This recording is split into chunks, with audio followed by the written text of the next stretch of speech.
Hi everyone, hope you all had a happy Easter and enjoyed your Easter eggs and whatever you did. Anyway, today's video is all about motorbikes for a change. My partner's bike, it's a Triumph Street Triple R. It seems to be eating batteries, so I need to change the battery today. The last time I changed the battery was last year, and I borrowed a battery keeper while I did it off a motor mine. I've not got access to that today, so I'm going to be making up my own. Anyway, prior to that, the time before that, funny story, was on the way to Wales and her bike broke down, and we got recovered to Helford's in Telford on a bank holiday Sunday. I think it was August bank holiday Sunday, and because the bike's got an alarm on it, as soon as I disconnected the alarm, or as soon as I disconnected the battery, the alarm goes off, and you can't do anything about it till you've got the new battery connected up. So it was a bit of a race against time. Right outside the door of Helford's, the bike was screaming its head off for all it was worth. The alarm got quite a lot of people gathered around watching me. So yeah, not something I wanted to repeat. Anyway, today I've made up a little battery keeper myself. I borrowed the battery off the project car, off the Vitesse. I'm hooking that up, so I'll just take you around and show you what I've done, and maybe you can learn something, and hope you enjoy it anyway, so stay tuned.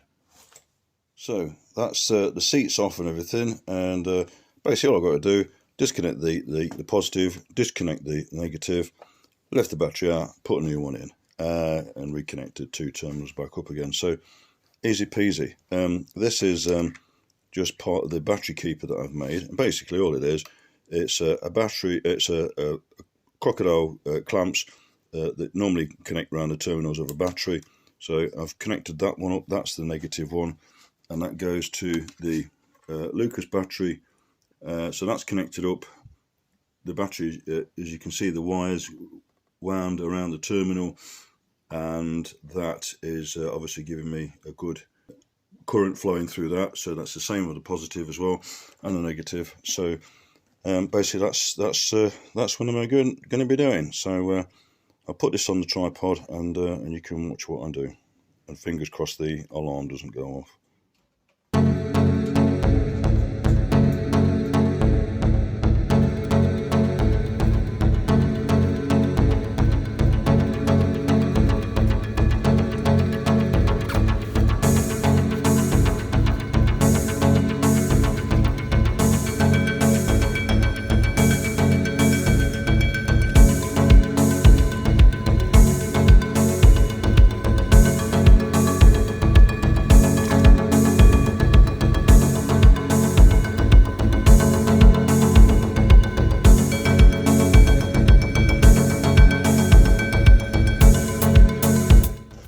So those two are just the battery keeper for the optimate.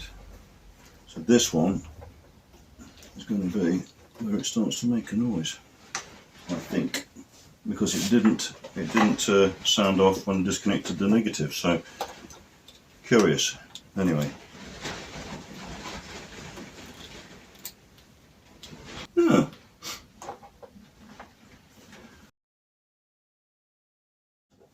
That's interesting, but again, that's a bit of a relief. I've got one of the DataTool alarms, and probably like most blokes I should have read the instructions, but I didn't, with this key fob here. It's in the what's it mode, the maintenance mode.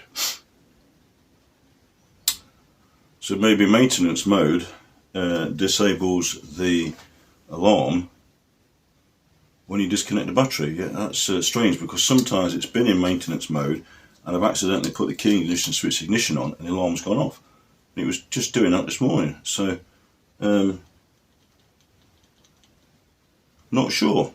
Anyway, I'll just swap the battery over now, because that's going to be a piece of cake, and I'll have a look into that a bit later. Anyway, if anybody out there's watching this that knows if the DataTool alarm in the maintenance mode disables the alarm, then please let me know.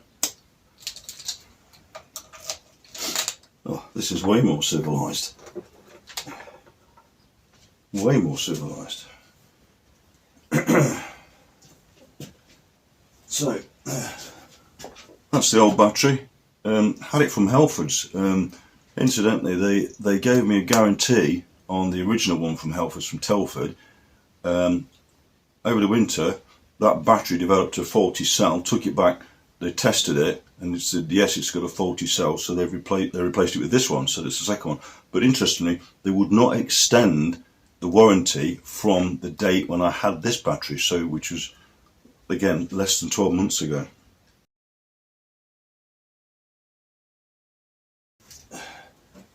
So this time I bought one of these. It's got a 2-year warranty on it from a company called Tayna Batteries. I've had all my batteries from Tayna. The battery that's was my backup there for my maintenance for my keeper. That's from Tayna as well as the one in Tamsin's car. So I'll put the details of them in a link below. It's a great company, really good for batteries.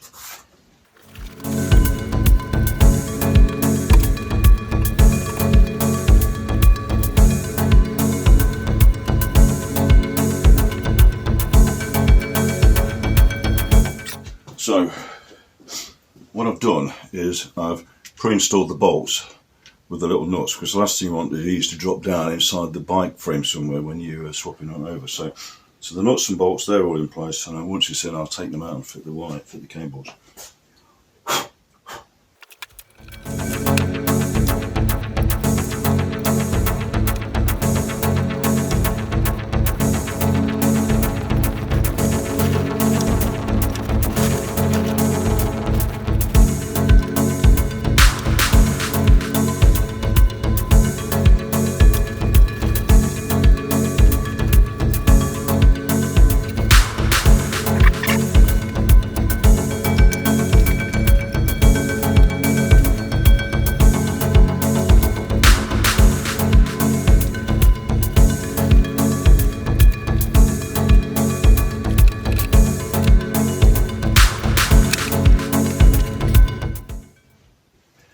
So I took a bit of doing. Always connect the positive first and disconnect it positive last. So I've connected the positive back up. I'll put a little bit of silicone grease on it, just over the terminal there, just to keep it nice.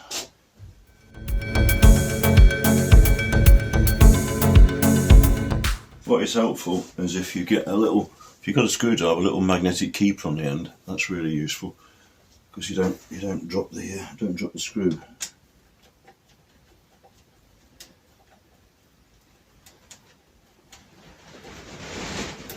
Because the bike's over on the side stand, so the screw's attached to that now. Really useful little tool.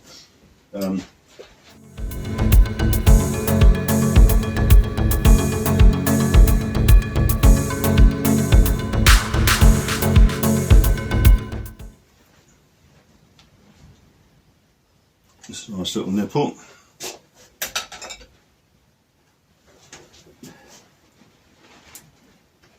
Got a bit of grease in there.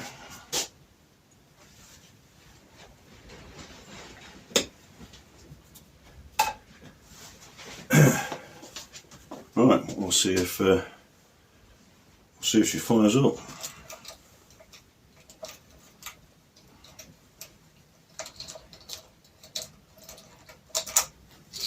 So let's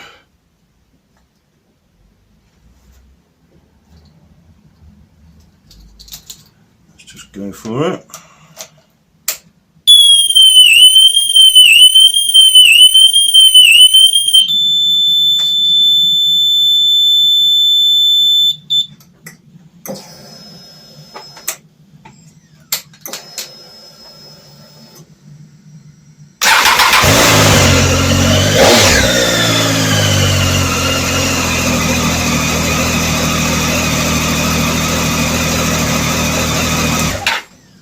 So that was that. All I need to do now is put the strap back over the battery and put the seat back on. So good job.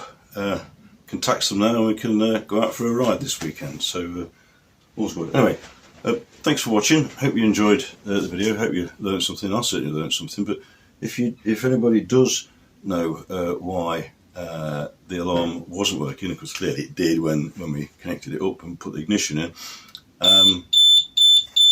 There we go, setting itself again. So clearly everything's working well. Excuse me. If anybody does know why, please drop me a comment below, and we can all learn together. So thanks for watching. If you enjoy the content, please think about subscribing. Hit the like button, and please subscribe. And thanks to all the ones that are subscribing. So it's me, Paul from 48 Spokes, signing out. Bye for now.